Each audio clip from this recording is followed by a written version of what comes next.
Hello everybody, welcome back to Point Zero Games. My name is Josh. Now this weekend is going to be incredibly big for Magic as it will be the start of the pre-release events for the Magic 2015 core set. This is the set that would come out every given year for Magic the Gathering that shows the trend of where their next block is going to be going, as well as offering some things that they may not necessarily be able to offer in the block based on the mythos that they end up creating around it. With the pre-release events, that means that there are going to be sealed tournament play happening at any of them.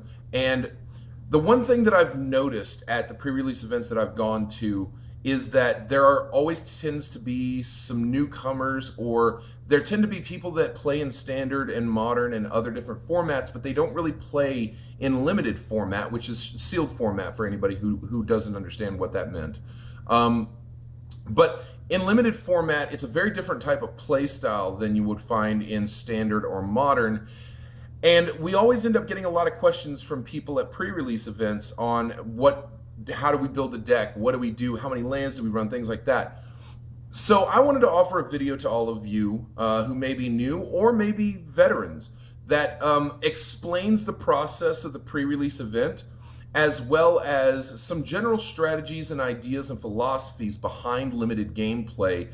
That way, if you are a newcomer or if you are someone that isn't very familiar with the format, you'll be able to come in and feel a bit more informed about what you're doing. So first off, we're going to start with a couple of basic questions. Number one, what is a pre-release event? It is exactly what it says. It's a pre-release. This means that the events that we're going to be doing on July 12th and July 13th at our local game shops are not going to be the official full release of Magic 2015. That won't come until July 18th of next week. So the pre-release is a chance for us to get our hands on the cards early, as a way to try and boost up not just excitement about the set, but also to give us a chance to play with it before Friday Night Magic happens the week after, when the set will end up becoming standard legal. At the pre-release event, you'll pay to get into it. What exactly will you be getting with your pre-release kit? When they do that, when the pre-releases are done, at least they did this in Theros, and they did it in a couple of other previous things, but you'll get an actual pre-release kit. It's a box. And inside that box, you will find 5 boosters from Magic 2015 core set. You'll also find a 6th booster, which is called a seeded booster. And the seeded booster typically leans a bit more towards the color affinity of the box that you've gotten. Now, each of the boxes will have a specific color affinity. This will decide not only the pre-release promo foil card that you'll get inside of each box, but it will also, again, kind of lean those seeded boosters more towards that color to give you an opportunity to be able to at least have one solid color, the color that you can play within, and then splash another color in. You'll also get a spin down life counter and an achievement sheet that if you accomplish those achievements over the course of the night, you can have a judge come and mark them down, and then you have additional rewards that you can get off of those. So that is what you can expect for your actual entry fee. Once all that's said and done, you'll be given an allotted amount of time in order to actually build your deck. You have to build at least a minimum 40 card deck. And usually your local game shop will provide lands. They typically, for the pre-release events, want you to really only have like a pen and pad to be able to keep your life totals, card sleeves if you wish to sleeve your cards up before you actually play.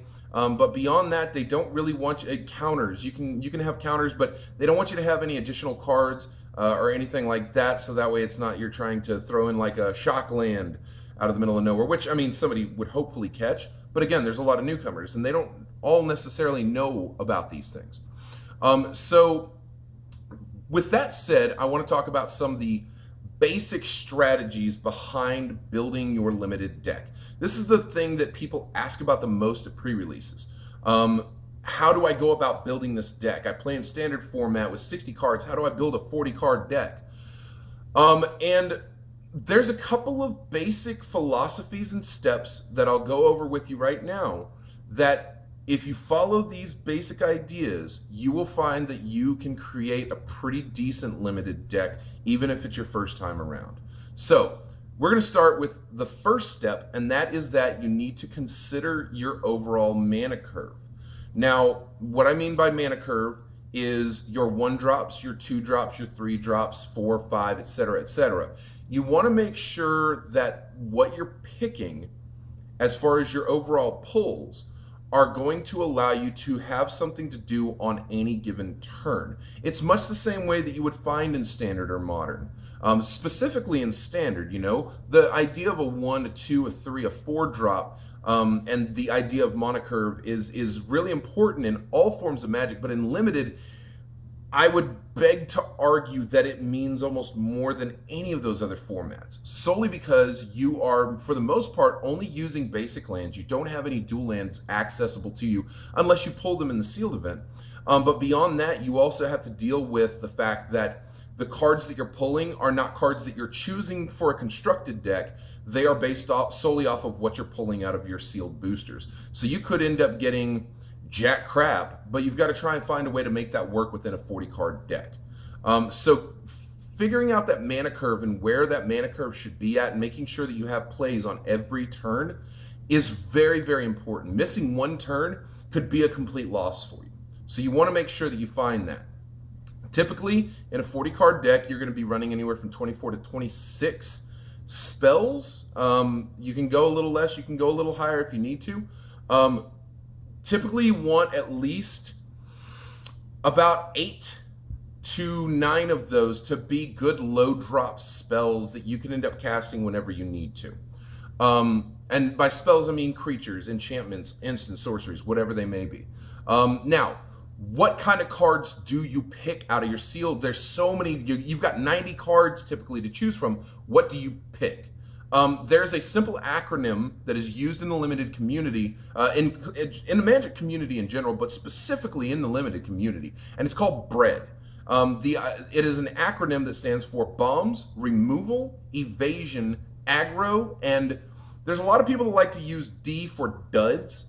I prefer to use D for defense, and I'll explain that in a little bit. I'm going to go over these real quickly for you. So let's talk about bombs. Bombs are going to be those big cards that when you play it, it's a big game changer. If somebody doesn't respond to that immediately or very soon, then it puts you at a very strong advantage for the rest of the match. An example of this would be the black promo card, Indulgent Tormentor. It is a 5-drop, 5/3 black flying demon that has wording that says, at the beginning of your upkeep, you draw a card unless target opponent sacrifices a creature or pays 3 life. This is a bomb because it is a huge flying creature with evasion. That's always good. Evasion is part of bread. But on top of that, you are forcing negative things onto your opponent. Either you get card advantage, they lose a creature, or they lose life. That's what we would consider a bomb. And I'll have an additional video that will talk about all these different things, top picks for those types of cards. But that is a good example of a bomb. That's actually, to be quite honest, that's a fairly ridiculous damn card for them to be printing, let alone in allowing in Limited. It's insane. So that's an idea of bombs. Removal is just that. It's removal. Cards like, these aren't necessarily in the set, but cards like Doomblade, Hero's Downfall, Banishing Light, removal, ways to get things off of the board. An example that would be an M15 would be Devouring Light. It's a 3-drop white instant with Convoke, and it is used to exile target attacking or blocking creature. This is a strong piece of removal. Cards like that are necessary so that way you can try and keep an advantage on the board. Evasion, that is going to be an indicator of anything that allows you to not take damage. It allows you to make sure that your creatures stay on the board, but also the biggest portion is being able to turn things sideways that will attack someone and that they can get through. Flying is the biggest example. Flying is massive in Limited. People want flyers in Limited. There are other forms like fogs. Fogs are a form of evasion. You have hexproof, that's a form of evasion. Indestructible is a form of evasion. One of the other examples that I could give would be like the belligerent sliver, which is a card in M15. It's a 3-drop 2/2 sliver. It's a red card, by the way, but it has special wording that it cannot, sliver creatures you control can't be blocked except by 2 or more creatures. That's a form of evasion. So that's a really strong type of card for you to have in your deck, because it means that when you swing, you have a very strong chance of being able to deal damage. Next we have aggro. Aggro is going to be actually turning things sideways, hitting and dealing direct damage to an opponent, forcing them to take life loss. That is really important because limited is won or lost by your actual level of aggro. If you are not building aggressively, then you are probably not playing limited very correctly, and you need to correct that. So when you're looking for your cards, make sure you're finding stuff that's going to hit hard. Don't be afraid if something has only 1 toughness. If it has 5 damage, 5 power, that's still a good card because it could get blocked and then force somebody to get one of their creatures removed. So don't be afraid of things like that. Last is duds. People consider this to be the cards that aren't worth running and you just kind of need to fill your deck in with. I prefer defense because, as has been stated many times in our history of mankind, the best offense is a good defense, or maybe the best defense is a good offense. I can't remember, but I'm going to say it's the best offense is a good defense. There are cards that are going to be printed inside of M15, like Hornet's Nest or Wall of Essence, that provide a really good defense, as well as giving you a benefit that make really good filler for the rest of your deck. I would have no problem dropping a Hornet's Nest just because I'm going to get a bunch of 1/1 flying Death Touch insects that will continue to offer me a good defense to take down a big 6/6 or a 5/3 creature like Indulgent Tormentor. Last but not least, I want to talk about, we talked about mana a little, I mentioned it earlier. How much mana should you run? Typically, if you're running a 40-card deck, the general rule of thumb is either 60-40 or 65-35. So about 24 to 26 creature spells with about 14 to 16 lands is typically the best way to end up going. Some people like to run a little heavy with 17 to make sure that they have the mana. Some people run a little less because they end up having a lot of low drops.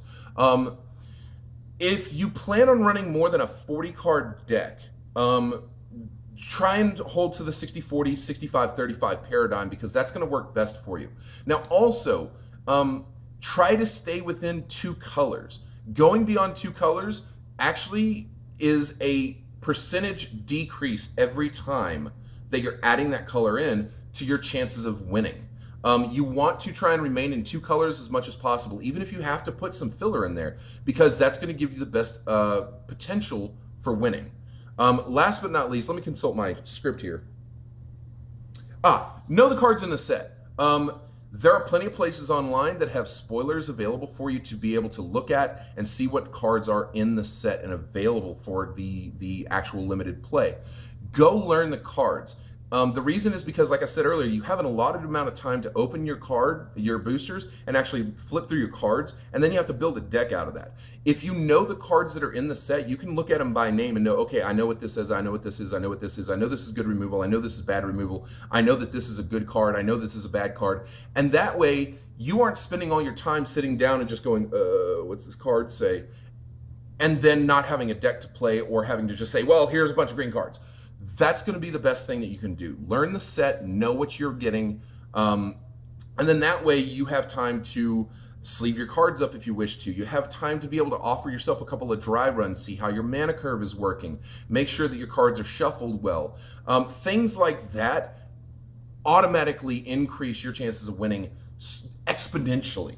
You will be so amazed at how much more efficient your limited experience will be if you just learn the cards that are in the set. I would suggest Mythic Spoiler, MTG Salvation, Star City Games has everything up. You can check all that stuff out. And that's it. It's fairly simple. It's a limited experience, and it's one of the, personally, I love limited. I love limited so much. It is so much fun to me because it's all about chance. I think it really comes down to a lot of luck, but it also comes down to a lot of player skill overall. So July 12th, July 13th, our first event's going to be at midnight, Friday going into Saturday. I'm going to be there. I'll end up giving you guys a recap after the event, either Saturday, Sunday, or something like that. But beyond that, I want you guys to have a great time. I hope your polls are fantastic. Make sure you hit that subscribe button down roundabouts here, and hit that like button too, because hey, we like you too, and we would like to know that we're liked also. Also, there should be some annotations around in this area that will, or this area, that will end up giving you a comment question, something that we've started doing with our videos. Give us an answer to that comment question down in the bottom, or just hey, leave us whatever comment you'd like. So that's all I've got for you. My name is Josh. This is Point Zero Games, and I hope that all of you have an excellent pre-release weekend.